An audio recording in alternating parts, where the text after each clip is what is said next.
OK, les élèves, j'ai juste décidé de préparer une petite capsule vidéo pour reprendre les explications qu'on a vues en classe sur l'énergie mécanique. Donc, ici, si je prends ma feuille, donc ça ne sera pas là. Donc, ton énergie mécanique, tu dois retenir que c'est toujours la somme de l'énergie cinétique et de l'énergie potentielle. Donc ici, toujours, ton énergie mécanique, c'est de l'énergie cinétique plus de l'énergie potentielle. Maintenant, si je reprends le dessin que j'ai fait en classe.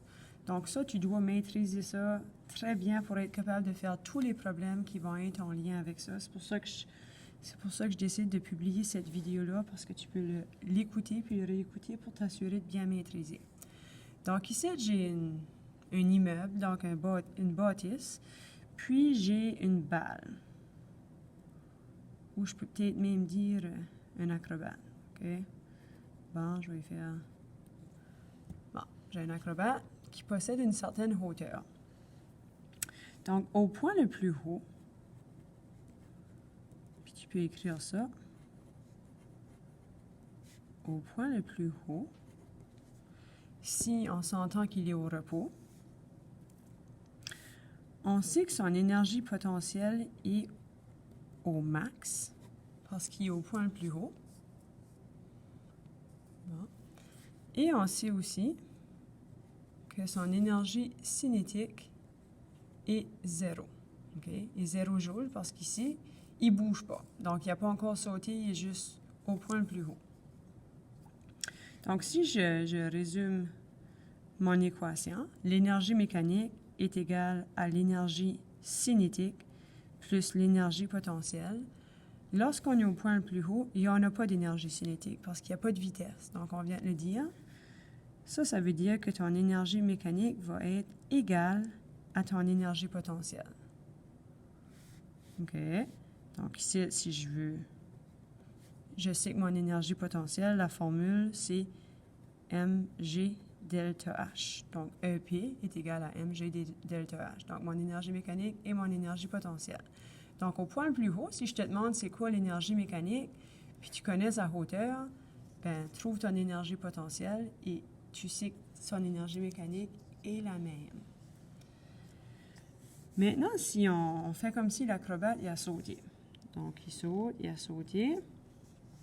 Au point le plus bas, c'est-à-dire la fraction de seconde juste avant de toucher le sol. Donc, je vais écrire au point le plus bas.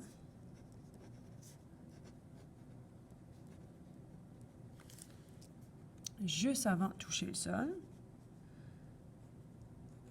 Son énergie potentielle serait de 0. Il n'y en a plus de hauteur. Donc, il est juste sur le point de toucher le plancher. On va négliger ce petit espace-là. Il n'y a plus de hauteur. Par contre, son énergie cinétique est au maximum. On ne sait pas c'est quoi, mais on sait que rendu au point le plus bas, il y a le plus de vitesse qu'il n'a jamais eu durant tout son parcours de sa descente. Donc, si j'écris ma formule, je n'ai pas d'énergie potentielle au point le plus bas. Toute mon énergie est de l'énergie cinétique. Donc, mon énergie mécanique équivaut à mon énergie cinétique. Parce que toute mon énergie est de l'énergie cinétique. Je n'ai pas de potentiel. Donc, si je te dis, je ne sais pas, son énergie cinétique est de 300 joules, puis je te demande quoi est son énergie mécanique juste avant de frapper le sol, bien, son énergie mécanique est la même que son énergie cinétique. OK?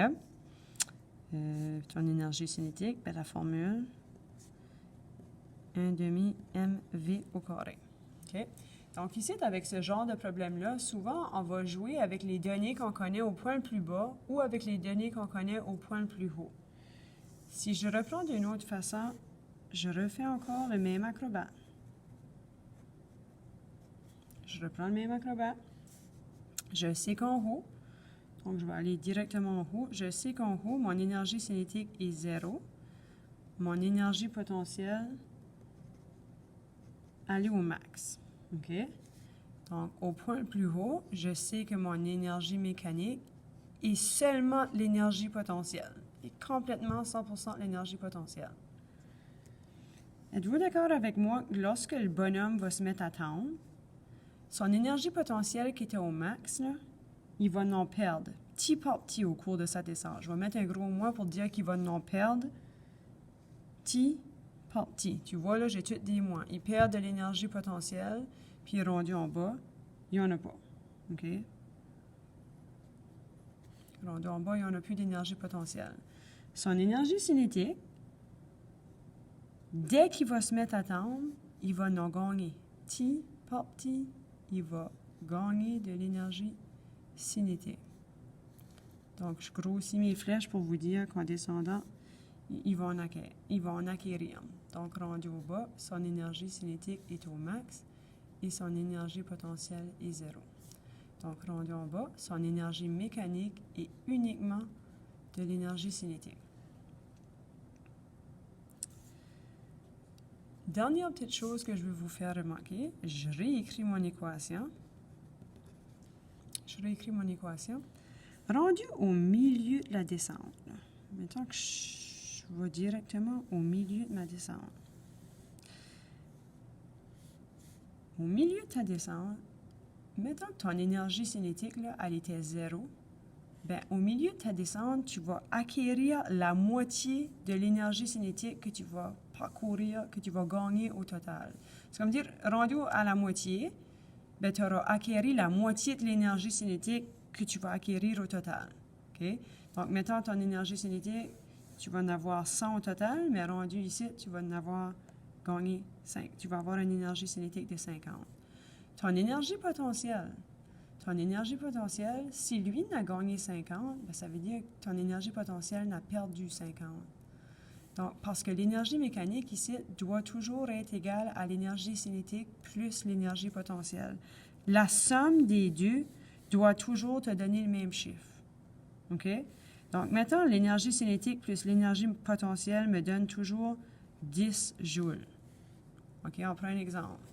Ça plus ça, l'énergie cinétique plus l'énergie potentielle me donne toujours 10 joules. Partout au cours de ma descente, ça me donne 10 joules. Toujours. C'est ça que le règlement dit. Donc ici, je n'ai pas d'énergie cinétique. Ça veut donc dire que mon énergie potentielle est 10 joules au point le plus haut, versus là-bas en bas, c'est mon énergie cinétique qui équivaut à 10 joules. Rendu à la moitié, j'ai fait la moitié de ma descente. Ça veut dire que j'ai perdu la moitié de mon énergie potentielle. Je n'ai perdu 5 joules.